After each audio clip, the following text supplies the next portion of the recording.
ഒറ്റയ്ക്ക് താമസിച്ചിരുന്ന വയോധികയെ രാത്രിയിൽ വീട്ടിനുള്ളിൽ കടന്ന് ആക്രമിക്കാൻ ശ്രമിച്ച സംഭവത്തിൽ യുവാവിനെ അഞ്ചൽ പോലീസ് അറസ്റ്റ് ചെയ്തു. അഞ്ചൽ അസുരമംഗലം ഷമീർ മനസ്സിലിൽ 35 വയസ്സുള്ള ഷമീറാണ് പോലീസ് പിടിയിലായത്. കഴിഞ്ഞ ദിവസം ഒറ്റയ്ക്ക് താമസിച്ചു വന്ന വയോധികയുടെ വീട്ടിൽ രാത്രി 11 മണിയോടെ അടുക്കള ഭാഗത്തുകൂടെ വീട്ടിനകത്തേക്ക് കടന്ന പ്രതി TV കണ്ടുകൊണ്ടിരുന്ന വയോധികയെ കടന്നു പിടിക്കുകയും ആക്രമിക്കാൻ ശ്രമിക്കുകയും ചെയ്തു. വയോധികയുടെ ഉച്ചത്തിലുള്ള നിലവിളി കേട്ട് അയൽവാസികൾ ഓടിയെത്തിയപ്പോൾ യുവാവ് വയോധികയുടെ വീട്ടിനുള്ളിൽ തന്നെ ഒരു മുറിയിൽ കയറി കതകടയ്ക്കുകയായിരുന്നു. തുടർന്ന് നാട്ടുകാർ അഞ്ചൽ പോലീസിനെ വിവരമറിയിപ്പിച്ചു. അഞ്ചൽ പോലീസ് എത്തി ഷമീറിനെ കസ്റ്റഡിയിലെടുത്തു.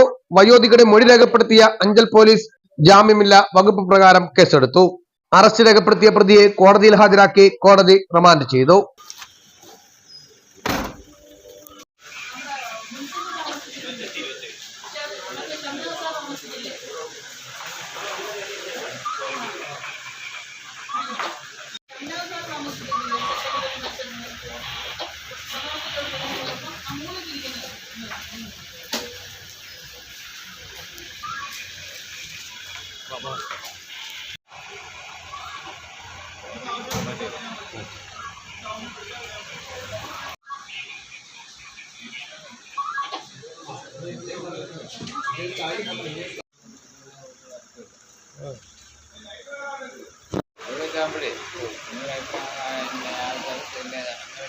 കേരള തനിമ ന്യൂസ് അഞ്ചൽ.